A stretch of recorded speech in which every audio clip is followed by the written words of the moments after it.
ঘড়িতে কয়টা বাজে সেদিকে খেয়াল নেই নম্রতার। কফি হাতে ঘরময় পায়চারি করে আবোল তাবোল কথার ঝুড়ি খুলেছে সে। নীরা বিছানায় বসে ঘুমে ঢুলছে।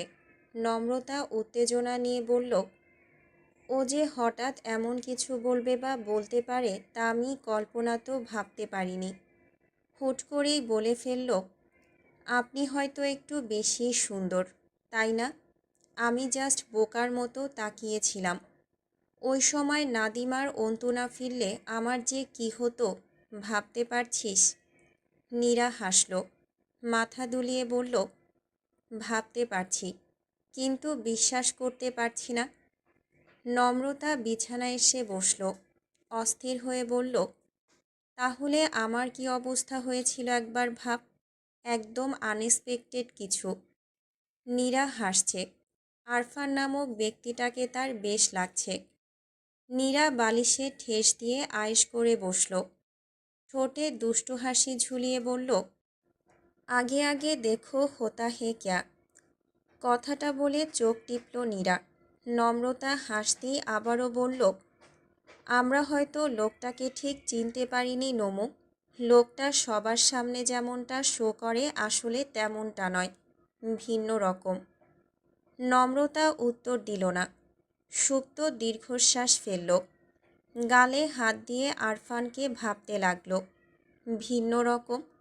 সত্যি লোকটা একটু অন্য রকম। মাঝে মাঝে গম্ভীর তো মাঝে মাঝে ভীষণ চঞ্চল। চোখ ভর্তি ছেলে মানুষিয়ার কৌতূহল। বর্ষার শেষ আর শরতের শুরু। কাল রাতে এক পশলা বৃষ্টি হওয়ায় সকালটা ঝকঝকে পরিষ্কার। গাছের পাতায় লেপ্টে থাকা জল আর মিষ্টি সোনালি রোদে ভরা চারপাশ। নিশ্চুপ সকালে অচেনা পাখির কিচিরমিচির শব্দ। দক্ষিণের জানালাটা খোলা। বৃষ্টির জলে ভিজে গিয়েছে ধবধবে সাদা পর্দা। বিশাল আমগাছের পাতার ফাঁক গলে একমুঠো রোদ এসে দুষ্টুমি জুড়েছে আরফানের বুজে রাখা চোখে আর গলায়। সকালের নরম আলোয় ভেসে যাচ্ছে নির্জন ঘর। বিছানায় শুয়ে থাকা ঘুমন্ত যুবক। হঠাৎ চুড়ির টুনটান আর বেলি ফুলের তীব্র সুগন্ধে জেগে উঠল আরফানের মস্তিষ্ক। ঘুমটা ছুটে গিয়ে চোখ পিটপিট করে তাকালো। মনের অজান্তেই বিড়বিড় করে ডাকল, শ্যামলতা। প্রায় সাথে সাথেই মুখের উপর এসে পড়ল এক মুঠো ভেজা বেলি ফুলের পাপড়ি। আরফান তৎক্ষণাৎ চোখ বুজল। পুরো ভ্রুজোড়া খানিক কুঁচকালো। এতক্ষণ উপর হয়ে শুয়ে থাকা আরফান এবার ঘাড় উঁচিয়ে তাকালো। বিছানার পাশেই দাঁড়িয়ে আছে ভয়ঙ্কর সুন্দর এক রমণী। পরনে তার সাদা ধবধবে শাড়ি। হাত ভর্তি শুভ্র কাচের চুড়ি।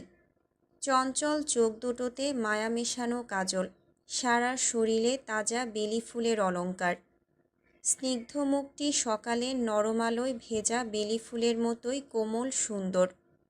আরফান ঘুম ঘুম চোখ নিয়েই উঠে বসল। সামনে দাঁড়ানো যুবতী আগ্রহ নিয়ে প্রশ্ন করল, কেমন দেখাচ্ছে আমায়? আরফান হেসে বলল, বেলি ফুলের থেকেও সুন্দর, কিন্তু হঠাৎ এত সাজগোজ। মেয়েটা হাসল। তার হাসিতে প্রগাঢ় চঞ্চলতার ছাপ।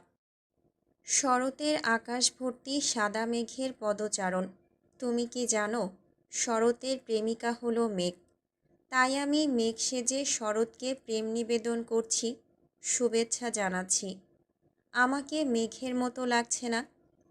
কথাটা বলে চরকির মতো ঘুরে নিজেকে প্রদর্শন করার সুযোগ করে দিল সে। আরফান হেসে ফেলল। বিছানা ছেড়ে বারান্দায় গিয়ে দাঁড়ালো। 4-5 মাস যাবৎ ছাদের ঘরটিকেই আপন করে নিয়েছে আরফান। বিশাল ছাদের এক কোণায় ছোট্ট তার ঘর। সামনে এক টুকরো ছিমছাম সুন্দর বারান্দা। বারান্দার দরজায় দাঁড়ালেই চোখে পড়ে সারিবদ্ধ বেলি ফুলের গাছ। আগে একটা ছিল, এখন অসংখ্য। সবই আরফানের লাগানো। আরফান বুক ভরে শ্বাস নিল। বেলি ফুলের সুগন্ধটা নাকে যেতেই চোখে মুখে খেলে গেল নিদারুণ চঞ্চলতা। আজ অনেক দিন পর বেলি ফুলের সুবাস পাচ্ছে সে। তার চারপাশটা সুবাসে সুবাসে ভরে যাচ্ছে। আরফান চোখ ফিরিয়ে মেয়েটির দিকে তাকালো। মেয়েটি প্রসন্ন হাসি নিয়ে দোলনায় দোল খাচ্ছে। শাড়ির আঁচল লেপ্টে আছে মাটিতে। তাকে দেখে সত্যি মেঘের মতো লাগছে। আকাশ থেকে নেমে আসা এক টুকরো শুভ্র সুন্দর মেঘ। আরফান বেতের সোফায় বসতে বসতে বলল, বর্ষার ফুল দিয়ে শরতের মেঘ সাজাটা কি ঠিক হলো? এটা অন্যায় হয়ে গেল না? তোমার উচিত ছিল শরতের কোনো ফুল দিয়েই মেঘ সাজাক। বর্ষার ফুল দিয়ে মেঘ সাজাটা উচিত কাজ হয়নি। শরৎ রাগ করতে পারে। মেয়েটি সরু চোখে তাকালো, ভ্রু কুঁচকে বলল, বর্ষার ফুল শরৎকালে ফুটলে আমার কি দোষ? বর্ষার ফুলেরা যদি আমায় রানী হিসেবে ঘোষণা করে, তাতেই বা আমার কি দোষ? আরফান হাসল। বেলি ফুলের গাছগুলোতে থোকা থোকা ফুলের বাহার। আরফানের বুকের গহীনে বিনা অনুমতিতেই বেজে উঠল একটা নাম, শ্যামলতা। তুমি কি বিয়ে করবে না? তুমি সবসময়ই একই প্রশ্ন কেন করো? হাসি মুখে প্রশ্ন করল আরফান। এই মেয়েটিকে সে পৃথিবী সমান ভালোবাসে, কিছুতেই রাগ করতে পারে না। মেয়েটি কৃত্রিম মন খারাপ নিয়ে বলল, তোমার জন্য অপেক্ষা করতে করতে আমিও যে বিয়ে করতে পারছি না। বুড়ি বয়সে বিয়ে করলে বুড়ো বুড়ো বর জুটবে।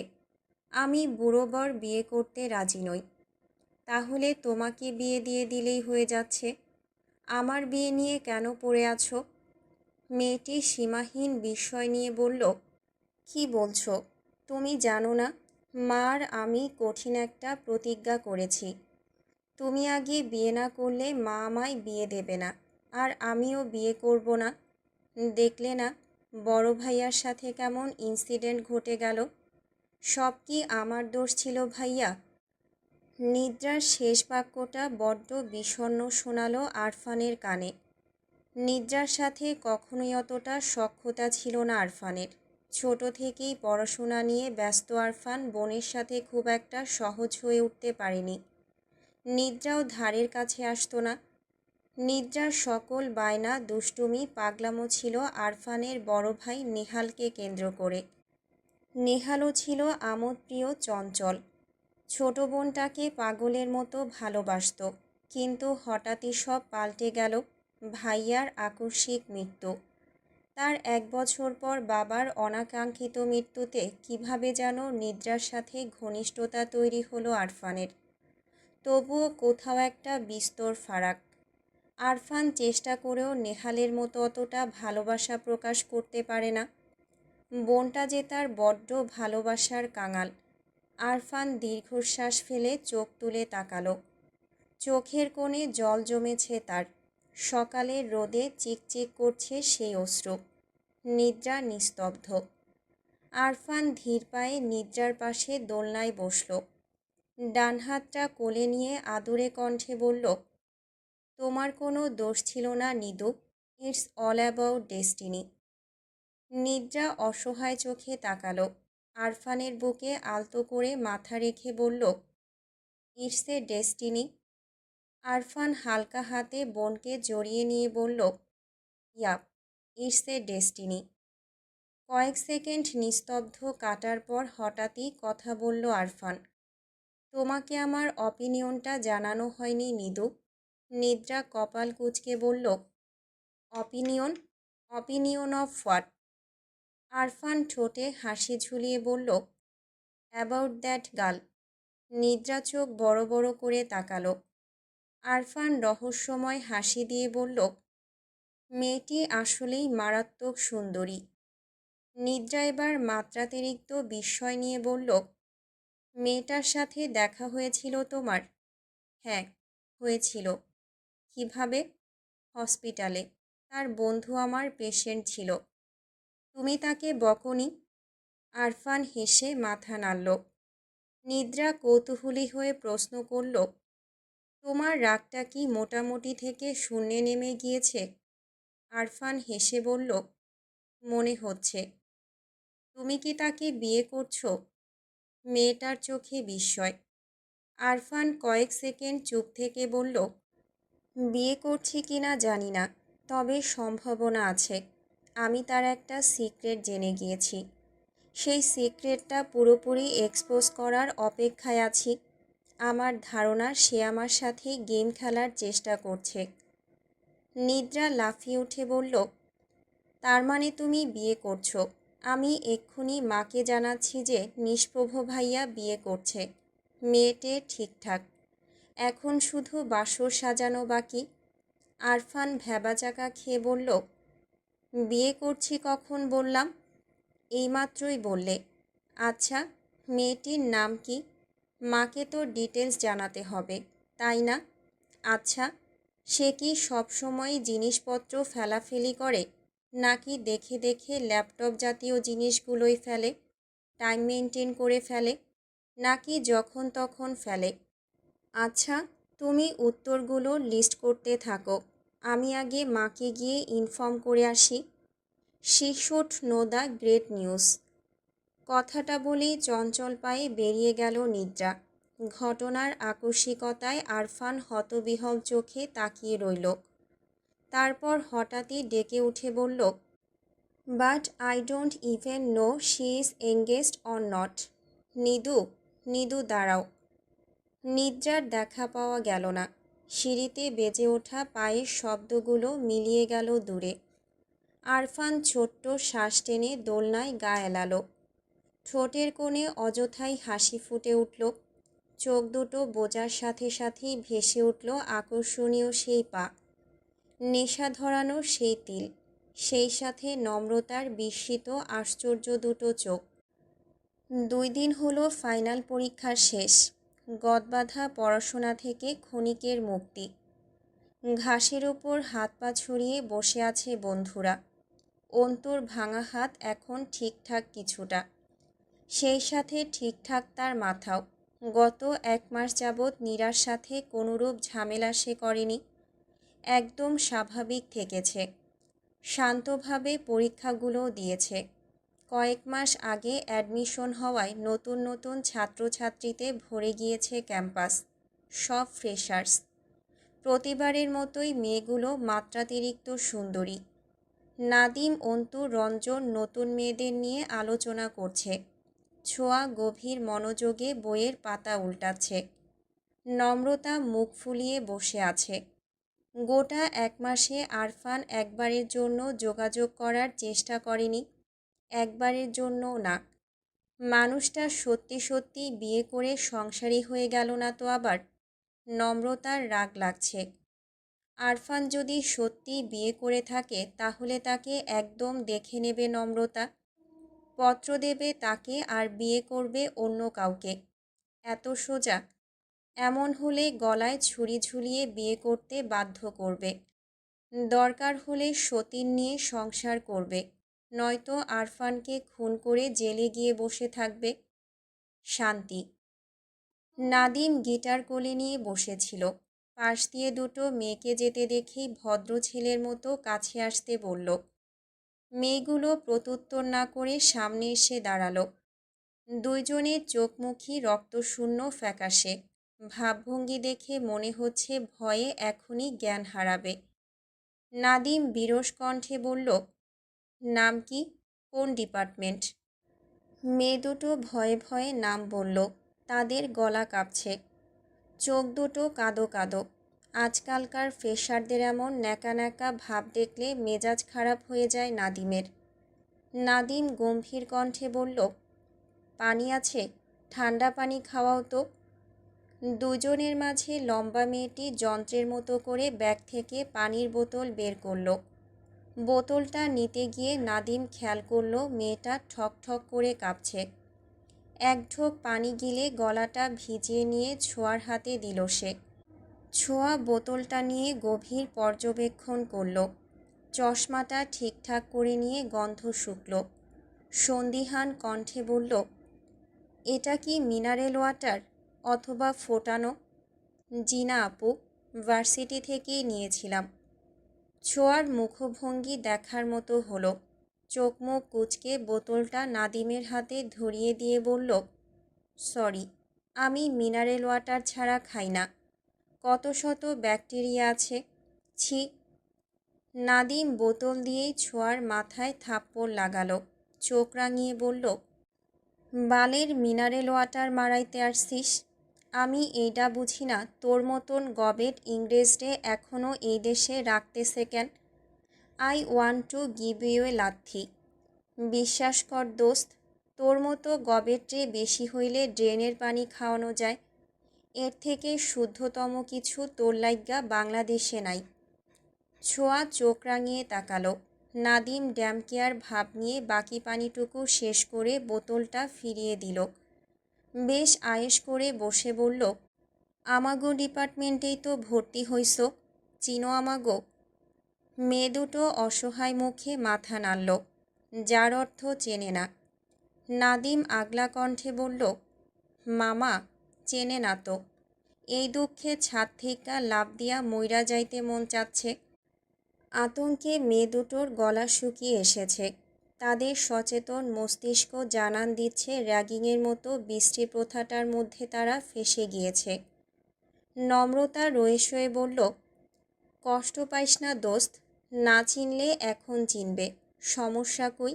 কি সমস্যা আছে? মেয়ে দুটো দ্রুত মাথা নাড়ে। সমস্যা নেই। নম্রতা ঠেস দেওয়া কণ্ঠে বলল, এই তিনটা ভাইয়ার মধ্যে কার উপর ক্রাশ খেয়েছ, নাকি ক্রাশ খাও নাই? মেয়ে দুটো নিশ্চুপ দাঁড়িয়ে থাকে, কি বলবে বুঝতে পারছে না। নম্রতা আবারও ধমকে উঠতেই একজন রঞ্জনকে ইশারা করে বলল, এই ভাইয়াটাকে ভালো লাগে। নীরা চোখ ছোট ছোট করে বলল, এই মেয়ে, এত সাহস কোথায় পাও? সিনিয়রদের আঙুল দিয়ে দেখাচ্ছ। যাওয়ার সময় সালামও দাওনি। কাহিনী কি? সিনিয়র মনে হয় না? সরি আপু। নম্রতা বিস্ময় নিয়ে বলল, রঞ্জনকে ভালো লাগছে। মাই গড, তুমি আমার বরের উপর কিভাবে ক্রাশ খেতে পারো? তোমার এত সাহস কোথা থেকে হলো? রঞ্জন হেসে ফেলল। নাদিম হাই তুলতে তুলতে বলল, বহুত বড় অন্যায় করে ফেলেছ। আমার বান্ধবী বিশাল কষ্ট পাইছে, জ্বলে পুড়ে মরে যাচ্ছে। এই জ্বালা পোড়া কমাতে পানি লাগবে। তোমার কাজ হলো ভার্সিটির শেষ মাথায় যে চাপকল আছে ওখান থেকে বোতল ভরে পানি আনা।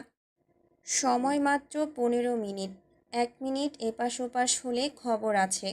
আর হ্যাঁ, চোরের উপর বাটপারি করার চেষ্টা করবে না। বাটপারিতে আমরা হেডমাস্টারি করে এসেছি। Time starts now. মেয়েটা কাদো কাদো মুখ নিয়ে হন্তদন্ত পায়ে ছুটে গেল। এত বড় ভার্সিটি এরিয়ায় কোথায় খুঁজবে সেই চাপকল? প্রথমত কিছু চেনে না, তার উপর মাত্র 15 মিনিট। ছোঁয়া চশমা ঠিক করতে করতে দ্বিতীয় মেয়েটিকে বলল, তুমিও রঞ্জনের উপর ক্রাস্ট কেন? অন্তুকে দেখে ক্রাশ খেলে না কেন? অন্তু দেখতে বিশ্রী, তুমি ওকে অপমান করার চেষ্টা করছো। মেয়েটি ব্যস্ত হয়ে বলল, না আপু, অন্তু ভাইয়াও খুবই কিউট। এই, তুমি সিনিয়র ভাইকে কিউট বললা? এত সাহস কই পাও? মেয়েটি যেন অকুল পাথারে পড়ল, দিশেহারা হয়ে চুপ করে রইল। নম্রতাদের কঠিন কথার ঘোরপ্যাচে ঠোঁট চেপে কান্না আটকালো। 10 মিনিটের মাথায় মেয়েটিকে ছেড়ে দিয়ে নিজেদের ডিপার্টমেন্টের দিকে হাঁটা দিল। নীরা বিতৃষ্ণা নিয়ে বলল, এবারের ফার্স্ট ইয়ারগুলো ভয়ানক বিচ্ছু। সামনে দিয়ে চলে যায় তবুও সালাম দেয় না, আর কিছু বললেই ভ্যা ভ্যা করে কাঁদতে লেগে যায়। আমরা যে পরিমাণ র্যাক খেয়েছি তার 25% ওদের দেওয়া হয় না। ন্যাকাবাজ এক একটা। বন্ধুদের মধ্যে এই নিয়ে চলতে লাগলো আলোচনা। নম্রতার হুট করেই মন খারাপ হয়ে গেল। উফ, আরফান তার খোঁজ নিচ্ছে না কেন? নম্রতার কি উচিত তার খোঁজ নেওয়া?